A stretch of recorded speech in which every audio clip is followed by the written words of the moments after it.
Want to learn how to play the Gammamon deck? Then be sure to check this out.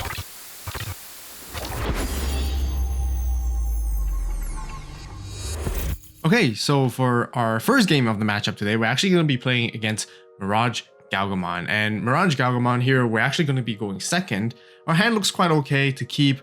Could be a little bit greedy here. I only see one rookie, but I see enough tamers in my hand so that I can kind of like set up a little bit, and I know we're going second. We can cycle through more cards and we can probably draw something that we need, even though we don't see a level 4 Gammamon related card, which is pretty essential to the deck overall. We do find ourselves like some searching stuff that we can go through, you know, once again being able to sort of digivolve now, eventually finding our level 4. So overall it's pretty great.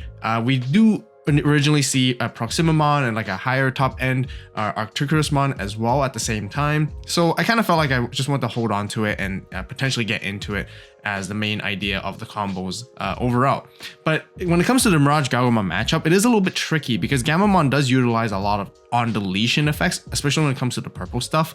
And Mirage Gammamon does bounce instead, and you can't really utilize the on deletion effects because of that. So right here, we're gonna have to switch gears a little bit. And actually might even have to like digivolve in the back and let them commit their stack first and then answer it back with our own stack, because our own stack, when it comes to the red stuff, we do have removal, which is really good against them. So that's the whole approach I'm trying to go for in this entire gameplay right here. Right here, we just accidentally drew the card and started our turn because we went into the Mirage Gao and they actually could have gained enough memory back. And they do swing in right here kind of fiercely without jamming, running into our Arcturusmon, which actually does end up deleting it by battle, which is a really, really huge deal for us now. And they lose their entire stack. We can now search effectively. We can put stuff underneath. We can draw cards without having to worry about the Mirage Gammamon's all turns effects of gaining memory, which is a really big deal for this deck too, because we do search and draw a lot of pieces here and there, and we do cycle through very quickly, especially with like the Gurimon egg, the brand new hero, which is always fantastic to have. And that's really what we're trying to go for. Now we have an opportunity. We're trying to see if we want to go for a stronger play. Do we want to remove their Digimon? Do we want to go swing at security and deal some damage? We do have an opportunity to go for some aggressive stuff, which we do end up attacking with Regulusmon, going into Siriusmon afterwards as well, so then we can pop the Gammamon that they have, not letting them Digivolve. They do have a memory boost to work with, which is pretty much good enough for most blue decks to sort of like just climb through the stack and go for their combos, and then, you know, setting them up on their end with Nikolai. And next turn, they're just ready to go at us all over again. Right here with Siriusmon, and next turn, they could even just go into Mirage Gao and potentially go into the burst mode right after. So we really want to think about how we want to go for this. We do decide to go for the Proximamon just to, you know, showcase it a little bit. There's no Digimon on their board to remove, which isn't as great, because usually when it goes to Proximamon with the whole Gammamon deck, you want to have Digimon on the opponent's side of the board, and the more they have, you can pop their things and then you can get a lot of advantages that way over there. But otherwise, we just want to go for some big damage. Having one of the promo heroes for security +1 is just really fantastic, so that we can also at the end of turn tuck away another Arcturusmon if they don't have a way to answer us. You know, potentially next turn we can pop their whatever Digimon that they come out with, and then potentially trash 2 cards and set up lethal that way and pressure them. Either way, we still have to kind of go for an aggressive play, force them to do something essentially here, and whether if they have it or not, that's really the situation we want to be in. We're not too worried because we feel like we can kind of like climb through another stack again and then answer their board, even if Proximamon does end up getting bounced or getting removed somehow. They go into Mirage here, doesn't bounce our Digimon, so we get to add the security back to hand, gaining all the ton of memory back because we do have at least 8 cards in our hand, gaining 2 from that, and then they have an inheritable that gains them 1, and then Nikolai gains another, and of course they have jamming, so you know they're set back at 0. With this kind of memory usage, they can easily again just go into a burst mode, exactly as you guys see right here, bouncing our entire stack, and we lose a lot of value off of it, and we don't really get to do too much overall, and they get to gain a bunch of memory back here, putting us back to 2, which is still a very manageable amount of memory for us. Because right here, we're gonna, of course, put something underneath. We're planning to, you know, rack up more DP power so that we can draw, and having more DP power so that we can potentially pop that burst mode. Because if we don't get rid of this burst mode this particular turn, we're basically done for the next turn. And basically, we do have to answer it.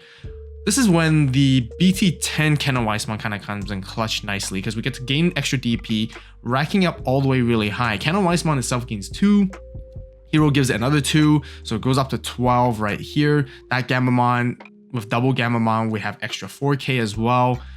We could decide to go for an aggressive check. Maybe a bit too much of a greedy play, because if we do run into like a removal option in security, it will be all over for us. But I still went for it. Luckily, we didn't run into something big, so then we were able to go into Siriusmon afterwards. Siriusmon being over 15k DP at this point because of all the DP buffs, we're able to remove the Mirage Galgamon just like that and win the game without the opponent able to answer us for the next turn. Okay, so for our second game, we're going to be playing against Beelzemon, and once again, we're going to be going second for this particular matchup. Looking quickly at our hand, we're definitely going to mulligan that for sure. It's nice to see Siriusmon, Arcturusmon, and Proximamon, and I guess some Tamers for setup, but no rookie, no level 4, nothing else. We do really want to sort of like find ourselves a better hand and then find those bigger cards later on in a different way. After all, there's a lot of draw power in this deck. So yeah, we definitely want to try to mulligan for a rookie, and we don't want to bank on just drawing it on top decking one at all, because that's not the wise choice. So here looks much better. We have Gammamons to Digivolve, we have Gammamons to hard play. There's a full line of level 4 to 5 to 6, so this looks way better for us. Now when it comes to the Beelzemon matchup, there can be a few more trickier things. The cards that we actually want to be seeing more would actually be the purple cards. Funny enough, compared to the Mirage Galgamon, the purple cards are not as useful because of bouncing, but with Beelzemon, they have a lot of on-deletion effects with our purple cards, and Beelzemon has a lot of removal in its deck built in, even in security or effects generally. We can capitalize quite a bit whenever we get deleted by the opponent's effects with our Beelzemon, with our purple stuff basically from their Beelzemon effects. So we can float, we can, you know, sort of still answer the board, which is really, really good in that particular matchup. So we do see a few purple cards right here and sort of like, you know, trying to plan ahead what we want to do for the next move. The opponent right here does get through their stack fairly quickly. I think they're just contemplating going into their Beelzemon EX2 here very, very quickly. With the only biggest challenge so far is because of Beelzemon able to gain a lot of memory and how fast it can actually do a lot of combos, seeing a memory tamer earlier for us is actually more crucial, and we're just not really finding it just yet so far. But we're still trying to make our best out of it just by using the hero from RB1 to cycle and draw cards. And at this moment, you know, we're just looking at the board, which is kind of dangerous. We do push up with our Gammamon and we decide to go into the new Canon Weissmon. And we're just quickly counting the cards in their trash. They're barely really at 10 at the moment. So we felt comfortable to come up with Canon Weiss, and they're going to have to find a way to delete our Canon Weiss, because then we can go for a big play next turn. And if they don't delete Canon Weiss, which it's going to be hard because the Beelzemon here on board doesn't have enough cards to go up to a level 5 for deletion. And they're probably going to try and find a way to go up to 20 cards in trash so they can delete a level 5. And I think they're just trying to think about that at this moment. Alternatively, there's also Death Slinger. If they have one in their hand and they're able to somehow find trash up to 10 cards in their trash, which I believe that's what they're trying to do here, try to add a little bit more, and then they Death Slinger us, then it's going to be all over. There's also another problem right here. If they have 7 full clusters, and if they see sort of the board advantage, they can easily go into a Beelzemon X and then use 7 full cluster from trash to get rid of our stack. But thankfully, so far, it doesn't look like they have any of those cards at the moment. But they do mill out a lot of Rivals Barrage right here, so they're going to be really, really good for setting up. They have a rookie in the back, you know, and being able to go into it. They do decide to go into Beelzemon X right here for an early one, and they do want to swing and secure it at the same time. And I think they're just trying to do some early damage. It doesn't seem like they have other plays, and thankfully, once again, they don't have a Death Slinger in hand, which they end up actually playing Ayamako instead. Finding themselves the EX2 Impmon, which is going to be great, but I think at this point, they don't really need it as much. We're actually sitting in a pretty good position right here. I think we have a pretty good comeback or clapback, even with Beelzemon X early. We can easily contemplate go into Arcturusmon and then end up trying to delete the Beelzemon X. Even though it does float an Impmon back, we can probably slow it down a little bit. It doesn't seem like they have the advanced starter deck Beelzemon, so they can't really go super aggressive. It is dangerous for us because if they do have that, if they have access to Beelzemon and then another Beelzemon X once again, which they do have Rivals Barrage, it's actually really tough. So we're actually we've been thinking a lot of these things against this matchup. Beelzemon is just way too fast, even for this deck, and sometimes again, not seeing the purple stuff that we want, especially when it comes to like Regulusmon even, it's going to be difficult, and we really aren't finding either our Siriusmon nor either our Proximamon to really help lighten up the situation. Even with 3 memory, we're just really trying to think all the possibilities and what's the best way to sort of counteract. I think at this moment, it's really just the best to get rid of the Busamon X antibody. Let them have the Impmon anyways. They can try to do whatever they want, but put them to 1 memory so to limit their plays as much as we can. It seems like they did gain quite a good amount of memory with Death Slingers and Wizardmon so far, so we do end up going for that play, trying to, you know, delete and see what we can do to control the board a little bbit. We are in a very, very pressured situation, just because they're gonna keep mad swinging at us, and we haven't dealt damage to them just yet. So with Articulusmon's effect, we can basically delete like a level 6, I believe.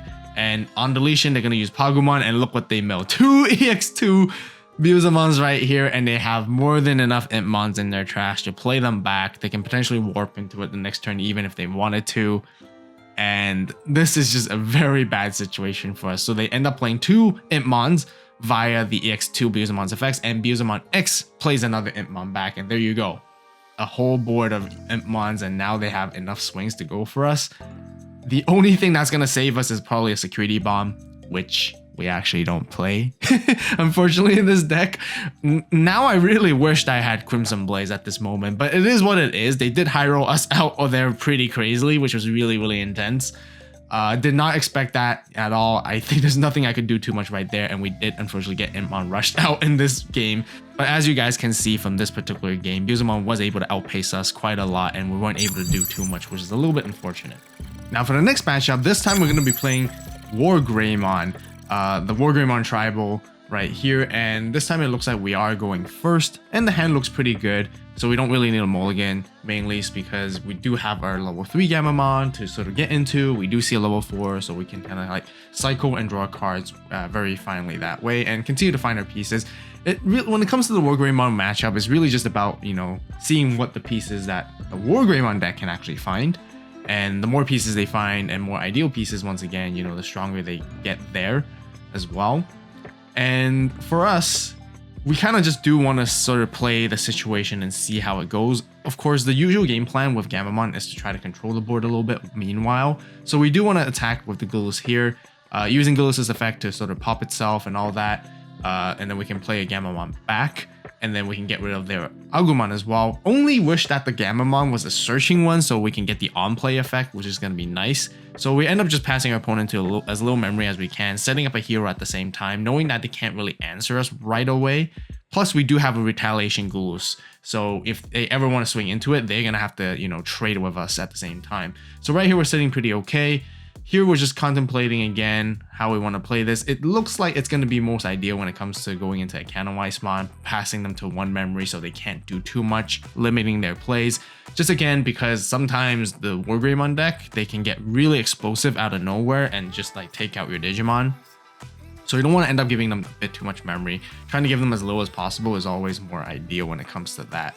And yeah, right here with a Canonweissmon, we also have blocker thanks to the Wizengamamon too. So they can't do too much. They can only just, again, here play a tie and then just pass us back to 2 with you know, memory to work with. Right here, we're just seeing what we want to put in. We didn't push out the Gammamon just because potentially they can attack into it. We don't really want that. And we don't have a secondary level 3 at the moment to go back into until we drew into that one. With the 4-cost one, but usually that costs 1 to Digivolve, so I'd rather keep that in hand and I want to tuck it under. So right here we kind of got like a little bit of aggressive play. We decide to go for it first. If they're gonna get into their combo, they're gonna get into it anyways the next turn. So might as well, we're gonna capitalize as much advantage as possible during this single turn. Going a little bit greedy with Canonweissmon to attack, then we're going to Siriusmon to pop their stuff to unsuspend and swing again, tucking an Arcturus underneath right here. I don't really want them to raid into our Siriusmon because if they do get into it, it will be really good for them. So we just decide to attack and see what happens. Arcturusmon gets to trash that security, as you guys can see, and then we'll end up playing a Gammamon, you know, setting up multiple bodies. And then now we have a Rookie and Raising as well. We can come out and attack for next turn and pressure. And it looks like they're trying to, you know, they have to answer, they have to come out. And unfortunately, really looks like they don't have the Greymon that they're looking for. And because of that, if they had a Greymon X or some form of X antibody, they could have utilized Cool Board right there and extended their turn and continue and at least answer our board. But again, really unfortunate that they don't seem like they have it. We have raid ourselves with the Battle Gammamon as well. and we get to trash the creed and we get to swing for game right there. So really unfortunate on their end, but we're able to capitalize it and finish the game quickly against Gammamon just before they were able to pop off, which is definitely really nice. Well, I gotta admit, getting into Proximamon and doing all these crazy Gammamon combos is just really fun and really cool. So I hope you guys enjoyed it as well.